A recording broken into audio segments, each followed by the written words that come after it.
তথ্যতত্ত্বে আপনাদের সকলকে স্বাগত। আপনাদের সঙ্গে রয়েছি আমি অঙ্কুর। চলতি বছর ৪ঠা মে রাজ্য বিধানসভা নির্বাচনের ফলাফল ঘোষণা হলো। ২০৭ আসন পেয়ে জয়ী হয় ভারতীয় জনতা পার্টি। 9th মে মুখ্যমন্ত্রী হিসেবে শপথ গ্রহণ করেন শুভেন্দু অধিকারী। সেই শপথ গ্রহণ করা থেকে এবার তার ১০০ দিনের কার্যকাল সম্পূর্ণ হলো। এই ১০০ দিনের কার্যকালে ঠিক কি কি ঘটে গেল রাজ্যে, একটু পেছন ফিরে দেখা যাক। মমতা বন্দ্যোপাধ্যায় ভবানীপুর থানা থেকে কিছু দুষ্কৃতীকে ছাড়িয়ে নিয়ে এসেছিলেন মুখ্যমন্ত্রী হওয়ার পরপরই, এই অভিযোগ তার বিরুদ্ধে ছিল। ফলে সেই মমতা বন্দ্যোপাধ্যায় এই ধরনের কাজ করা থেকে শুরু করে বাংলার মনীষীদের নিয়ে একের পর এক বিভ্রান্তিকর তথ্য দিয়েছেন, বিভিন্ন কবিতা লিখেছেন যা হাস্যকর বলে মনে হয়েছে একটা বড় অংশের মানুষের। ফলে সেই কারণেই মমতা বন্দ্যোপাধ্যায়ের পর শুভেন্দু অধিকারী যখন আসছেন তখন তাকে নিয়েও যে তিনি সব জায়গায় এমন এমন পদক্ষেপ করবেন যাতে বিগত সরকারের ভুল ত্রুটি এবং তার থেকে তাকে সংশোধন করে মানুষ আরো উন্নয়নের দিকে এগিয়ে যাবে সব ক্ষেত্রে, সেটা রাজ্যের নীতি হোক, রাজ্যের প্রশাসন হোক, ল অ্যান্ড অর্ডার হোক, প্রত্যেকটি ক্ষেত্রে। তো সেক্ষেত্রে শুভেন্দু অধিকারীও এমন কিছু কাণ্ড তার সময়েও হয়েছে, সেখানে তিনি করেছেন বলছি না, তার সময়ে হয়েছে বলছি, যে সমস্ত কার্যকলাপগুলো হয়তো একাংশের মানুষের কাছে কিছু কিছু প্রশ্ন তৈরি করেছে। ১০০ দিনের মধ্যে এমন কিছু ঘটনা ঘটে গিয়েছে যেগুলো হয়তো পুরোপুরিভাবে প্রশ্নাতীত নয়। এবার দেখে নেব সেই তালিকা। আমজনতার প্রত্যাশায় কোথায় কোথায় ধাক্কা লেগেছে। প্রথম আসি, 9th মে শুভেন্দু অধিকারী মুখ্যমন্ত্রী পদে শপথ গ্রহণ করেন ব্রিগেডে। প্রধানমন্ত্রী নরেন্দ্র মোদীও এসেছিলেন সেই অনুষ্ঠানে। 11th মে শুভেন্দু অধিকারী একটি সিদ্ধান্ত নেন। তিনি মুখ্য সচিব হিসেবে নিয়ে আসেন মনোজ আগরওয়ালকে। মনোজ আগরওয়াল তার ঠিক আগে রাজ্যের মুখ্য নির্বাচনী আধিকারিক হিসেবে দায়িত্ব পালন করছিলেন। 11ই মেতে তাকে যখন মুখ্য নির্বাচনী আধিকারিকের পাশাপাশি মুখ্য সচিবের দায়িত্ব দেওয়া হয়, তিনি তারপরে 24শে মে অর্থাৎ ফলতায় উপনির্বাচন যখন ছিল সেই দিন পর্যন্ত তিনি মুখ্য নির্বাচনী আধিকারিক এবং মুখ্য সচিব দুটি দায়িত্ব পালন করে গিয়েছেন। ফলে খুব স্বাভাবিকভাবেই প্রশ্ন উঠে যায় যে নির্বাচন কমিশন এমন একটি ঘটনা ঘটতে দিল কি করে, কারণ এর ফলে নির্বাচনী আচরণবিধি যেহেতু ফলতার উপনির্বাচন পর্যন্ত জারি ছিল, সেই সময় মুখ্য নির্বাচনী আধিকারিক রাজ্যের প্রশাসনের হয়ে কাজ করতে পারেন না। এর ফলে এই দুটি কাজ যে তিনি একযোগে করে গিয়েছেন, এটা সরাসরি ভাবে নির্বাচনী বিধি লঙ্ঘন। তারপরেও নির্বাচন কমিশন কোনো কাজ করেনি এবং মুখ্য নির্বাচনী আধিকারিক থেকে মুখ্য সচিব হওয়ায় বিরোধীদের পক্ষে খুব সহজ হয়ে গেল যে শুভেন্দু অধিকারীর দিকে আঙুল তোলাটা, যে তাকে মুখ্য সচিব করা হবে এই কথা বলেই মুখ্য নির্বাচনী আধিকারিকের যে দায়িত্ব তিনি পেয়েছিলেন সেই সময় তাকে বলা হয়েছিল এবং সেই কারণে তিনি ভারতীয় জনতা পার্টির হয়ে কাজ করেছিলেন। এমন একটা অভিযোগ তোলার সুযোগ পেয়ে গেল বিরোধীরা। 5ই জুন আমরা কি দেখলাম, এই যখন নির্বাচনে জেতার পরপরই আমরা দেখতে পেলাম ল অ্যান্ড অর্ডার সিচুয়েশন রাজ্যের ভালো হলো এবং পুলিশ অত্যন্ত তৎপর ভাবে যাদের বিরুদ্ধে অভিযোগ ছিল তাদেরকে ধরপাকড় শুরু করলো। জাহাঙ্গীরকে দিয়েই সেই ধরপাকড় শুরু হলো। উত্তরবঙ্গ থেকে ধরে নিয়ে আসা হলো জাহাঙ্গীর খানকে, ফলতার উপনির্বাচনে যিনি প্রার্থী ছিলেন, যাকে দ্বিতীয়বার উপনির্বাচনের সময় খুঁজে পাওয়া যায়নি, তিনি সরেও দাঁড়িয়েছিলেন সেই নির্বাচন থেকে, কিন্তু সেই জাহাঙ্গীরকে ধরে নিয়ে আসা হলো। শুধু তাই নয়, তাকে রাস্তায় হাফ প্যান্ট পরে ঘোরানো হলো। শুধু সে নয়, হাওড়াতেও আমরা দেখলাম, উত্তর 24 পরগনাতেও দেখলাম, বিভিন্ন জেলায় এই ধরনের যাদের বিরুদ্ধে অভিযোগ ছিল সেই সমস্ত অভিযুক্তদের গ্রেপ্তার করার পর স্থানীয় এলাকায় কোমরে দড়ি বেঁধে হাফ প্যান্ট পরিয়ে তাদের মানুষের সামনে দিয়ে ঘোরালো পুলিশ। এই অতি সক্রিয়তা ভারতীয় আইনে নেই। সুপ্রিম কোর্টে স্পষ্ট নির্দেশিকা রয়েছে, বিচারাধীন বা পুলিশের হেফাজতে থাকা কোনো ব্যক্তির সঙ্গে অমানবিক আচরণ করা যাবে না। কাউকে কোমরে দড়ি বেঁধে নিয়ে যাওয়া কোনোভাবেই আইনসম্মত নয়। এ বিষয়ে জনস্বার্থ মামলা দায়ের হয়। জনস্বার্থ মামলায় 29শে মে দায়ের হয়েছিল জনস্বার্থ মামলা।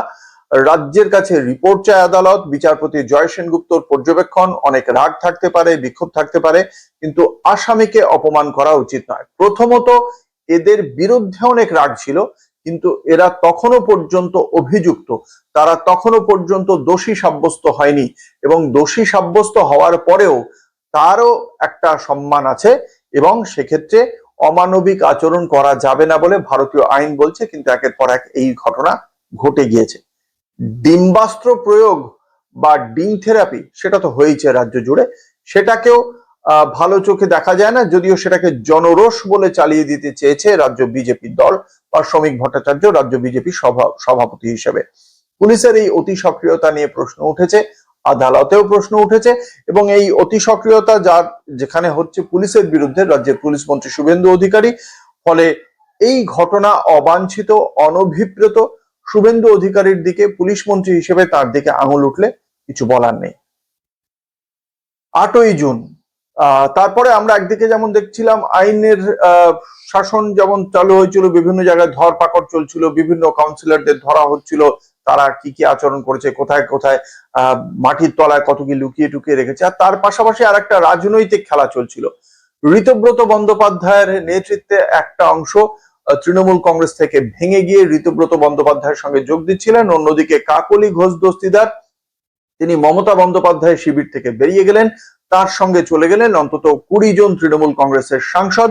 এই 20 জন তৃণমূল কংগ্রেসের সাংসদ বিভিন্ন সময় বিজেপির কেন্দ্রীয় নেতৃত্বের সঙ্গে দেখা করলেন, ভূপেন্দ্র যাদবের সঙ্গে দেখা করলেন তারা, এবং খুব অবাক লাগলো যে শুভেন্দু অধিকারী যিনি এদের সম্পর্কে বিভিন্ন সময় বিভিন্ন মন্তব্য করেছেন, তিনি দলের ভাঙিয়ে নেওয়া যার তীব্র বিরোধিতা করেছেন, যখন সুমন কাঞ্জিলালকে, বিজেপি বিধায়ক সুমন কাঞ্জিলালকে উত্তরবঙ্গের আলিপুরদুয়ারের মমতা বন্দ্যোপাধ্যায় ভাঙিয়ে নিয়েছিলেন, তার তীব্র বিরোধিতা করেছিলেন শুভেন্দু অধিকারী, তিনি সে বিষয়ে আদালতের দ্বারস্থ হয়েছিলেন।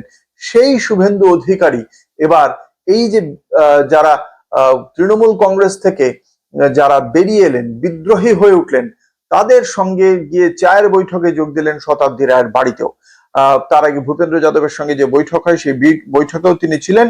দিল্লির বাড়িতে সান্ধ্য চা চক্রের যেখানে আয়োজন হলো সেখানেও শুভেন্দু অধিকারী উপস্থিত ছিলেন, এবং সেখানে কাকলি ঘোষ দস্তিদার, অসিত মাল, প্রসূন ব্যানার্জি, বাপি হালদার, জুন মালিয়া, জগদীশ বাসুনিয়া, কালীপদ সোরেন, অরূপ চক্রবর্তী সহ বাকি বিদ্রোহী সাংসদরাও পৌঁছে যায়।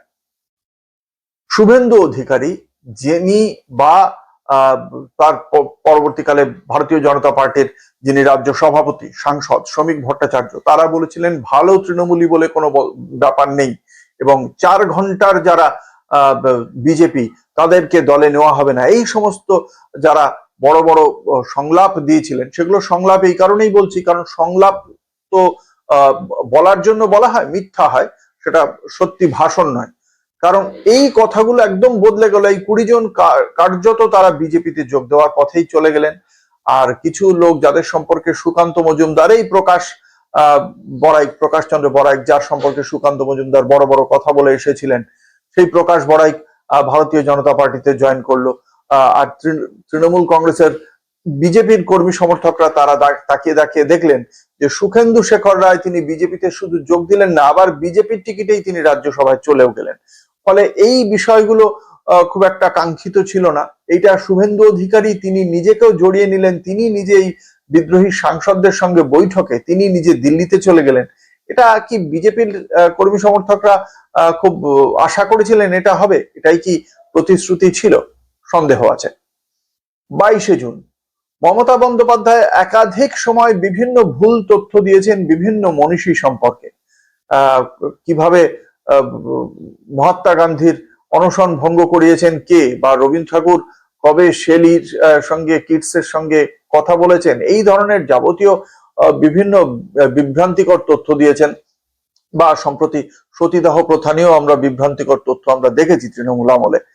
কিন্তু শুভেন্দু অধিকারী 22শে জুন তিনি সুরাবর্দী এভিনিউ এর যে নামকরণ, সেই নামকরণ যে বদল হলো, সেই নামটা বদল হয়ে যাওয়ার ফলে সেখানে শুভেন্দু অধিকারী একটি এক্স বার্তা দিলেন, যে বার্তায় শিক্ষাবিদ সুরাবর্দী, যার নামে ওই অ্যাভিনিউটি ছিল, তাকে ব্যাখ্যা করলেন তিনি যে তৎকালীন যে সাম্প্রদায়িক যে সুরাবর্দী সেই মুখ্যমন্ত্রী ছিলেন, বাংলার প্রিমিয়ার ছিলেন, সেই সময় তো মুখ্যমন্ত্রী ছিল না, মানে সেই সাম্প্রদায়িক সুরাবুদ্দিন নামে যেন ওই অ্যাভিনিউটা ছিল, সেই কারণেই বদল করা হলো বলে তিনি একটি বার্তা দিয়ে দিলেন। মমতা ভুল বলতেন সেটা সম্পর্কে একটা অভ্যাস তৈরি হয়ে গিয়েছিল রাজ্যবাসীর। শুভেন্দু অধিকারীর এই ধরনের ভুল প্রথম দেখা গেল 22শে জুন। 24শে জুন তারাতলায় গোডাউন ভেঙে পড়লো, মৃত্যু হয় অন্তত 16 জনের। প্রশাসনিক তৎপরতায় বহু শ্রমিকের প্রাণও বাঁচে, অস্বীকার করার কোনো জায়গা নেই। খুব দ্রুততার সঙ্গে কাজ করে এবং সেই জন্য পরিকাঠামো ছিল না বলেও জানিয়েছিলেন শুভেন্দু অধিকারী। এবং তিনি তারপরে এই ঘটনায় কারা দোষী সেটা খুঁজতে তদন্ত শুরু হয় এবং সেই তদন্তে আমরা দেখতে পাই মুখ্যমন্ত্রী বলেন যে কালী বন্দ্যোপাধ্যায়, যিনি এই সমস্ত ঘটনায় সমস্ত বরাত যার জন্য থাকতো, সেই কালী বন্দ্যোপাধ্যায় তিনি সেই সুপারভাইজার, তিনি শুধু নন, কালীর পাশাপাশি কলমের বিরুদ্ধেও পদক্ষেপ হবে। অর্থাৎ কলমটা হচ্ছে গিয়ে তিনি ইঙ্গিত করেছিলেন ফিরহাদ হাকিমের দিকে, যেহেতু তৎকালীন মেয়র ফিরহাদ হাকিম কলকাতা পুরসভার মেয়র হিসেবে ওই গোডাউনের ছাড়পত্র দিয়েছিলেন, ফলে সেক্ষেত্রে ফিরহাদ হাকিমের দিকে আঙুল তুলেছিলেন তিনি। তার পরবর্তীকালে তিনি বলেন যে ফিরহাদ হাকিমকে গ্রেপ্তার করতে হবে এমন কোনো কথা নেই, যদি গ্রেপ্তার করতে হয় শুধু কালীর সঙ্গে কলম নয়, কলমের সঙ্গে দোয়াত অর্থাৎ মমতা ব্যানার্জিকেও গ্রেপ্তার করা হবে, তবে পুরোটাই হবে আইনের ভিত্তিতে। আসলে কারোর বিরুদ্ধেই কোনো আইনি পদক্ষেপ হয়নি এখনো পর্যন্ত, মানে ফিরহাদ হাকিমের বিরুদ্ধেও আইনি পদক্ষেপ হয়নি। ইতিমধ্যেই ফিরহাদ হাকিম ঋতব্রতপন্থী যে তৃণমূল কংগ্রেস, সেই তৃণমূল কংগ্রেসে পৌঁছে গিয়েছেন, গুরুত্বপূর্ণ পদ অধিকার করে বসে রয়েছেন এবং সম্প্রতি ঋতব্রত বন্দ্যোপাধ্যায়ের সঙ্গে যে সংখ্যালঘু বিধায়ক দল মুখ্যমন্ত্রী শুভেন্দু অধিকারীর সঙ্গে একটি স্ন্যাক্স খেয়ে এসেছেন, সেখানে ফিশ রোল, মিষ্টি সুখ সেগুলো খেয়ে এসেছেন এই ফিরহাদ হাকিমও। ফলে কতদূর কি হচ্ছে, তার বিরুদ্ধে কি পদক্ষেপ, তারাতলার গোডাউনের বিষয়ে জানা নেই।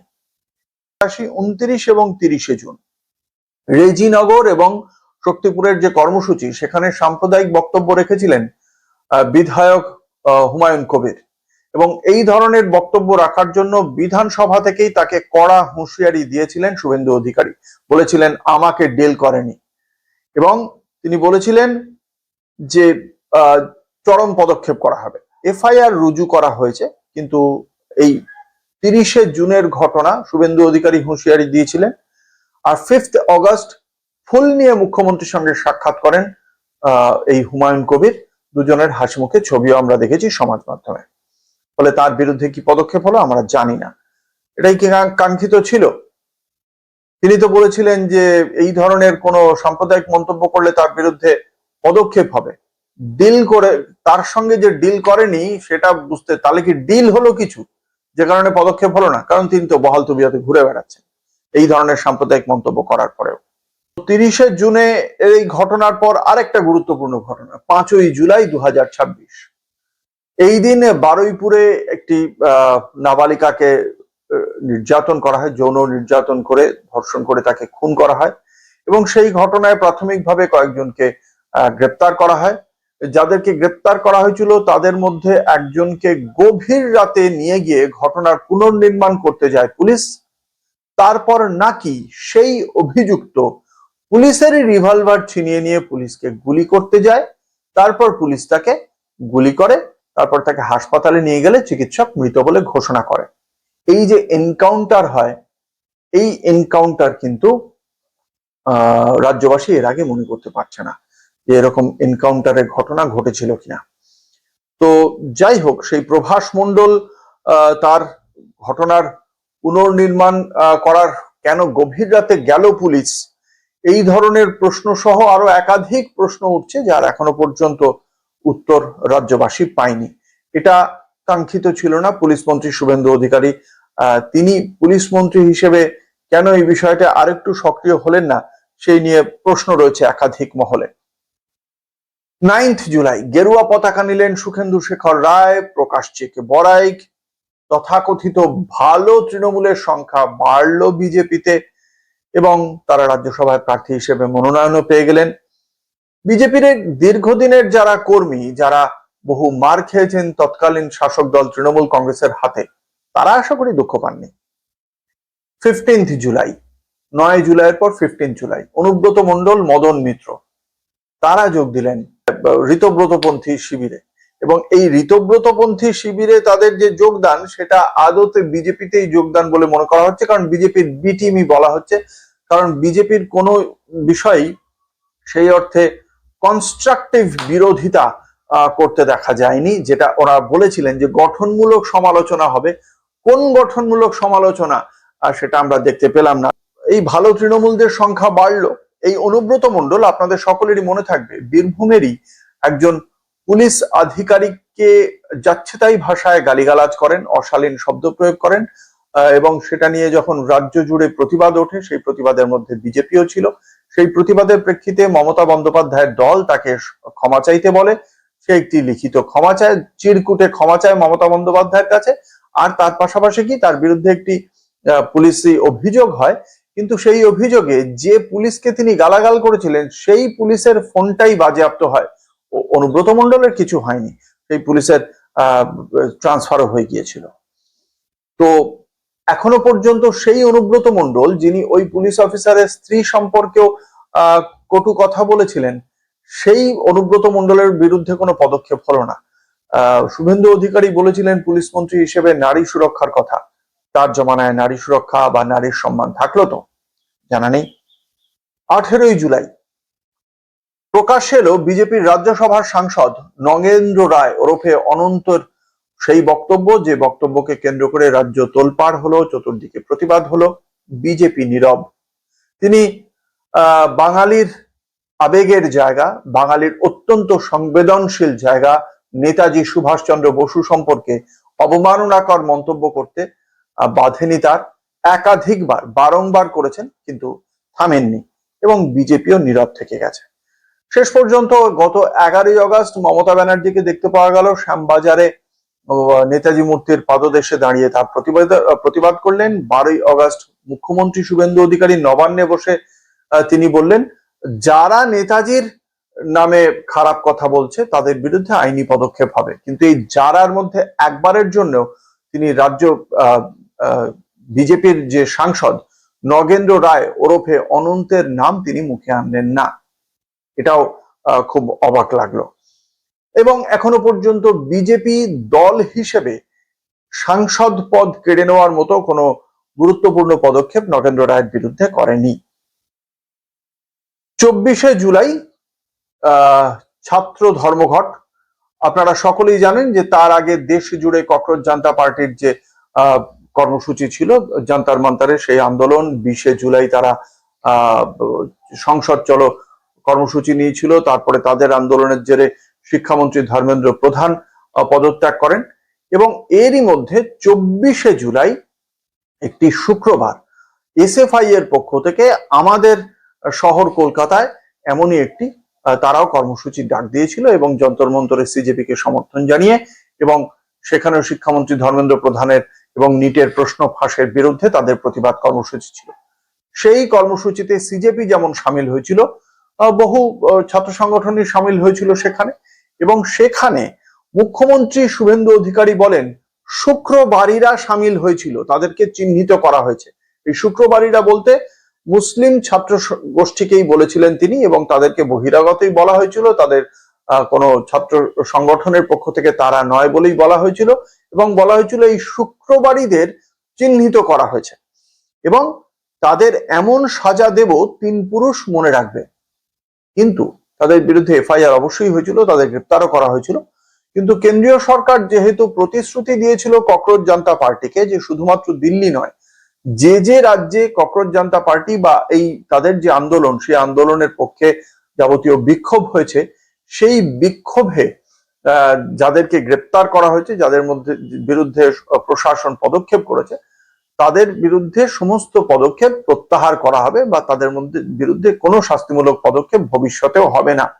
এই প্রতিশ্রুতি যেহেতু কেন্দ্রীয় সরকার সিজেপির যারা মধ্যস্থতাকারী গিয়েছিল তাদেরকে দিয়েছিলেন, ফলে সমস্ত রাজ্যকেই এই প্রতিশ্রুতি রক্ষা করতে বলা হয়।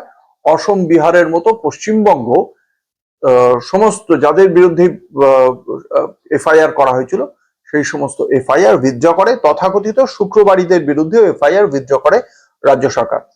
মানে তাদেরকে মুক্তি দিয়ে দেওয়া হয়। ফলে তিন পুরুষ মনে রাখার মতো কোনো কিছু করতে পারলেন না। একটু অগ্রপশ্চাৎ বিবেচনা করে যদি এই কথাটা পুলিশ মন্ত্রী হিসেবে শুভেন্দু অধিকারী বলতেন, তাহলে নিজের কথা হয়তো তাকে ফেরাতে হতো না। আরেকটি বিষয়, এই সমস্ত বিক্ষুব্ধ ছাত্রদের বিরুদ্ধে গুন্ডা দমন আইন প্রয়োগের কথা বলেছিলেন মুখ্যমন্ত্রী শুভেন্দু অধিকারী। ইতিমধ্যে সাংবাদিক বন্ধুদের কাছ থেকে আমরা লিখিত অভিযোগ পেয়েছি। মোট ৬টি মামলা রুজু করা হয়েছে এবং এই মামলাগুলিতে এই বিধানসভা থেকে পাস হওয়া গুন্ডা দমন আইন যুক্ত করা হয়েছে। গুন্ডা দমন আইন বিধানসভায় পাশ হয়েছিল, কিন্তু রাজ্যপাল হয়ে রাষ্ট্রপতির স্বাক্ষর হয়ে যে আইনে পরিণত হওয়ার যে প্রক্রিয়া, সেই প্রক্রিয়া এখনো পূর্ণ হয়নি। ফলে গুন্ডা দমন আইন প্রয়োগ করতে চাইলেও তিনি প্রয়োগ করতে পারতেন না। এটা যেটা তিনি বলেছেন সেটা অতিকথন হয়ে গিয়েছে, বাগাড়ম্বর হয়ে গিয়েছে, কিন্তু এটা আইন নয়। মুখ্যমন্ত্রী হিসেবে, পুলিশ মন্ত্রী হিসেবে এই কার্যত এই যে কথাটা তিনি বলেছেন সেটা আইনি নয়, এটা নিয়ে কোনো সন্দেহ নেই। উত্তর ২৪ পরগনার হালি শহরে ৭ই আগস্ট পুলিশ হেফাজতে এক ব্যক্তির মৃত্যু হয়। যে ব্যক্তির মৃত্যু হয় তার ওয়াইফ, তার স্ত্রী তৃণমূল কংগ্রেসের কাউন্সিলর ছিলেন। সেই ব্যক্তি বিরজু কেওট, তাকে গ্রেপ্তার করার পর সে পুলিশি হেফাজতেই মৃত্যু হয় এবং সেখানে সেই ঘটনাটা পরিবারের দাবি ছিল যে পুলিশ হেফাজতে মৃত্যু হয়েছে, পুলিশ তাকে মারতে মারতে মেরে ফেলেছে।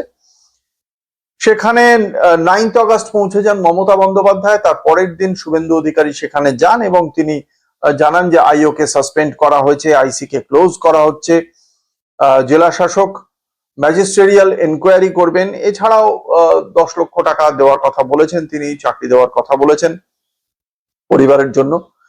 সেই সমস্ত কথাগুলো বলেছেন শুভেন্দু অধিকারী। কিন্তু এই পুলিশ হেফাজতে মৃত্যু, এই ঘটনা খুব স্বাভাবিকভাবেই রাজ্য জুড়ে 100 দিন কাটলো না তার মধ্যেই হয়ে গেল এই ঘটনা। এটা তো কখনোই এই নতুন সরকারের কাছ থেকে প্রত্যাশিত ছিল না। নতুন সরকারের কাছে একটা গগনচুম্বী প্রত্যাশা ছিল, সেখানে এই ধরনের ঘটনা ঘটে যাওয়া কখনোই কাঙ্ক্ষিত নয়, অবাঞ্ছিত, অনভিপ্রেত।